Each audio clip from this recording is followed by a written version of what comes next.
ஏன் பாலியல் வன்கொடுமை, ஏன் சீரழிவு, ஏன் விபச்சாரம், ஏன் கொள்ளை, ஏன் திருட்டு, ஏன் கொலை, ஏன் இதெல்லாம் பண்றாங்க? இதெல்லாம் யார் பண்றான்னு பாத்தீங்கன்னா, ஒரு கணக்கெடுத்து பார்த்தா தவறா இயங்குகிற குடும்பத்திலிருந்து வந்த நபர்கள் தான் இதை செய்யறாங்கன்னு சொல்றாங்க.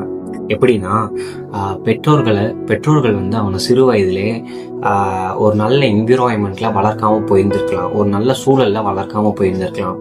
அவன் எந்தெந்த விஷயத்தெல்லாம் எடுத்து நல்லா செய்யறான் என்பதெல்லாம் பார்த்து அவனை என்கரேஜ் பண்ணாம, அவனை அப்படியே விட்டுட்டு, அவன் எதுல வீக்கா இருக்கான், அவன் எதுல வந்து தவறான் என்பதெல்லாம் பார்த்துட்டு அதை சரி செய்யாம, அம்மாவும் அப்பாவும் நான் அவன் கூட இருக்கான்டான்னு கூட சொல்லாம, அவன் கூட ஒரு நல்ல இன்டிமேசி ரிலேஷன்ஷிப்பை கூட வைக்காம, அவன் ஒரு விஷயத்துல தவறு இருந்தாலும் அவனை ஏற்றுக்கொள்ளாம அவனை ஒதுக்கி வச்சு இப்படிப்பட்ட பிள்ளைகள் தான் இந்த மாதிரி விஷயங்கள் எல்லாம் பண்றாங்கன்னு சொல்றாங்க.